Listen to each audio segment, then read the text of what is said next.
Hello, good afternoon, good morning. It's not morning, but good afternoon from wherever you're coming from. This is Desiree Galeo coming to you from Ventura, California. And I'm jumping on here because I wanted to talk to you guys today. I tried to do this video earlier, and I admit I kept going over it and re-recording it. And a couple of you caught me because you jumped on the lives. But what I was saying just didn't hit home with what I wanted to express to you guys today on Embracing the Journey with Desiree Galeo. First of all, I'm going to take care of this really quick. I help empower and inspire women who want to have their own business, want to be entrepreneurs. You're tired of your 9 to 5. I help to build those ladies and let them know that they have hope, one, for tomorrow, and two, that they can do it. That I am a prime example of what is possible. And a lot of you may not know my story, but my story is basically I was in a foster home since age 5 years old, and and I grew up, and I've just always been searching for other things to put my time into because I didn't have that rich uncle, as my pastor would say, that rich uncle or that relative that I could always confide in and get help from. So I've always, as a single mother now, I've always looked for different things that I could do with my time. And so one of the things that it's stuck with me is that I want to help build other leaders. I want to help build other ladies that may have had adversity in their life, and maybe you're fighting to get to a different level in your life, and and maybe everybody may not be in your corner. Well, I'm letting you know that I am in your corner, and that you can do it, because I'm a prime example of what can be done.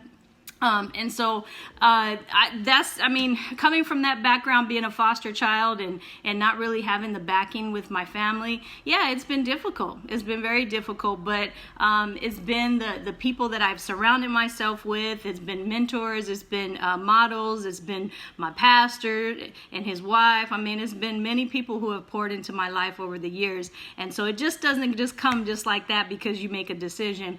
You have to be able to have that surrounding of people who speak into your life every day that helps you to kind of start to walk in those things.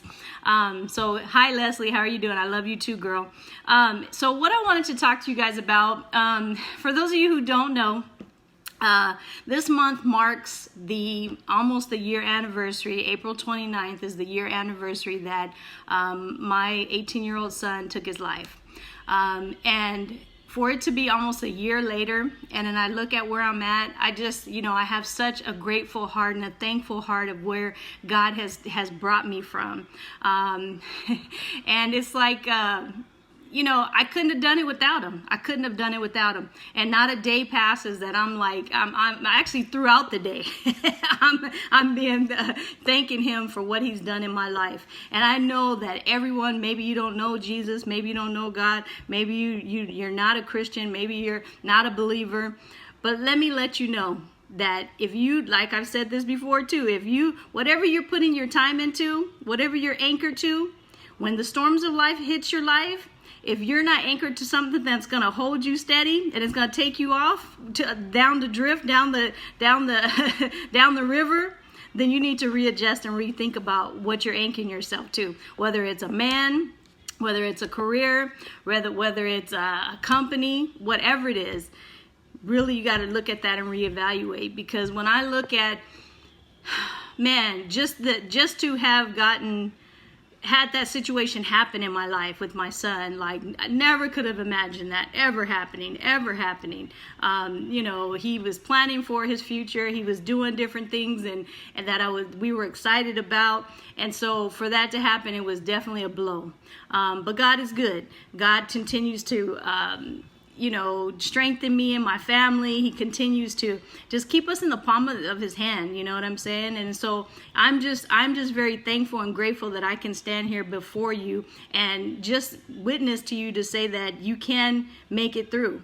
It's really heavy on my heart today, especially what happened with Nipsey and all that. And I know a lot of you may not know him. He's a celebrity, but there may be people out there who do actually know him and do actually have some type of relationship with him. And I'm speaking to those of you who have lost somebody, those of you who are grieving right now, those of you who feel like, oh, how am I going to make it?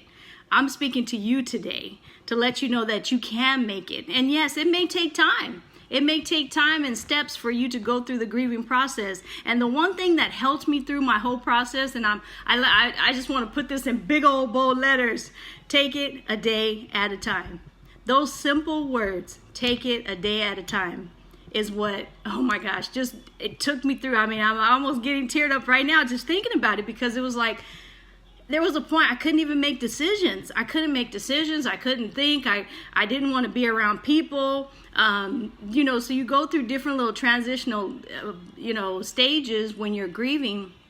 And it's like the only thing that always kept ringing back in my head was like, just take it a day at a time. You don't owe anybody anything. You don't owe anybody anything. Just do what is best for you, because if you can't survive this, then what good are you anyway? And that's the way I kind of took it. Like, I gotta just take it a step at a time. And that's what I did. I took it a day at a time, a step at a time. And even some days now, I'm like, take it a day at a time, Des. And when you start to feel overwhelmed, because if you've ever went through true grieving, and mine was kind of a traumatic thing, because it was a suicide, there's a bit of trauma with that. So I had to go through the trauma, and make sure that I walked that out, and make sure I was, just being aware of the different phases that I was going through, because I had some PTSD. At some point, I had a little bit of anxiety, to where, it was very easy for me to be overwhelmed at times. And so it was a process. And so we all dealt with it differently, but it's like, I can only speak for me and my process and what happened with me. And even though every day I am dealing with it, and, I continue to just trust God through the whole process. I continue to trust him and just know that he has me. He has me where I'm standing. And it's like, it's almost to where I feel like now, because I've been a believer since I've been like 25 years old. But it's like, either you're going to believe this stuff and it's going to like be evident in your life, or you're going to half-step it. You know what I mean? And it says in the Bible to not be lukewarm, but otherwise he just spits you out anyway. You know what I'm saying? So if you don't know where you're supposed to be, you need to get it right, or get some help, or talk to somebody, or try to get some understanding, because this is real and the battle is real. What we go through every day in life, and just how adversity hits us and tragedies hitting us, and just all the money issues and everything that's hitting us in life, if we don't have something that we can anchor to, my heart goes out to you, because I wish you could know what I feel. I have such a peace in my heart, just knowing everything that's happened, to know that he still has a plan and a destiny for my life. And I have two children. I have, a 22-year-old and an 18-year-old. And so if I couldn't even fight for myself, I got to fight for them. Because they deserve a mom. They deserve a mom who's in their life and functioning, and you know what I'm saying? I still have to fight for them, because they have a life to live, and I have a life to live too. So, and I'm looking forward to that too, because I want things in life as well. But my heart goes out to you, and I just wanted to encourage you today to let you know that, yes, it's been almost a year that I lost my son. And I miss him every second of the day. I mean, there's so many things that remind me of him, and just what he used to say, and just everything. If you're going through that and you lost somebody, you know exactly what I mean, that it's always with you. I mean, I'm sure I've talked to people, and, people have passed away in their life 20 plus years or whatever, and it's still that tender thing that's in your heart that's going to be there no matter what. And just to be able to, I guess, just be my own boss and make my own schedule, and, just the things that I've been able to do since this has happened, it's been quite rewarding. It really has.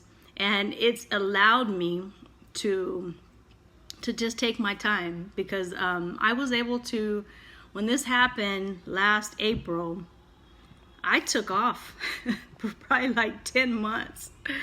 And my employer at the time, I took off like 10 months, which is like a long time.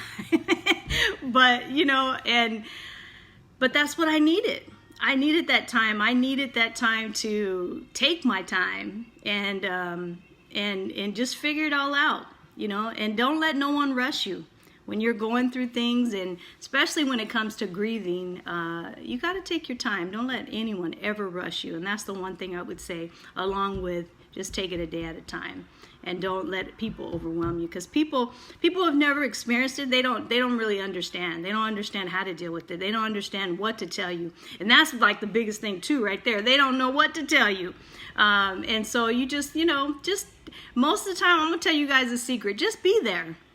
Just be there. If somebody has lost someone, just be there. It's not something you got to say. It's not something you got to do. Just be there. Because sometimes when, at least from my experience, you don't even know what you want.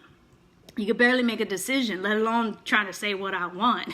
You know what I'm saying? So just having the presence of people sometimes, and just having that person call on you and just, you know, express some love. I had a few people who did that to me throughout, and just always text me and just told me how much they love me. And just having that was like, I don't know, it was just like a shot to your heart, like, you know, okay, hang in there, you know what I mean? So, but that's really what I wanted to talk to you guys today. I just felt it really heavy on my heart today, that there are other people out there dealing with grieving and just trying to make it through, because, you know, the days get hard. They do get hard. And I'm not saying you won't have hard days, because you will. You know, there was, like, when it first happened, oh my gosh, it was really hard. You know, and I went through the time of just being in bed and didn't feel motivated to do anything. And, you know, and you have to go through the process. And that's why I'm telling you, it's okay to go through the process. And I'm not even pushing you to say, okay, after this point, you got to get up and you got to do it. No, everybody's different. And I'm just thankful today that I was able to get up, that I was able to see that, you know, there's a purpose for my life, and I have to get up. You know, I have to get up and do what I feel called to do. And so I'm just thankful for all those people who embraced me and loved on me and were there for me during that time, and that are still there. There's a lot of them that are still here for me. And I appreciate every single one of them. But I just wanted to encourage you that, you know, you can make it through. You can make it through. And I know it seems hard, and it seems like, oh my gosh, I won't make it through, but you will make it through. And so I just wanted to encourage you today and tell you a little bit about my story, so that you can, you know, kind of understand, you know, you're not alone. You're not alone with that. And if for some reason you guys know of somebody who is feeling depressed, who's feeling suicidal, who just is just alone right now, and you know, reach out to them. You know, don't take for granted if they say something to you or you see something posted.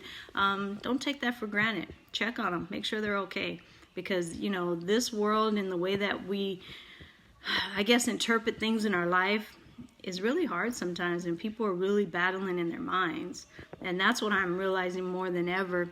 We can put on a front, we can put on a facade that everything's great, but it's really what's going on in that mind. That is the biggest battle that we face. And I just don't think some people really even realize that.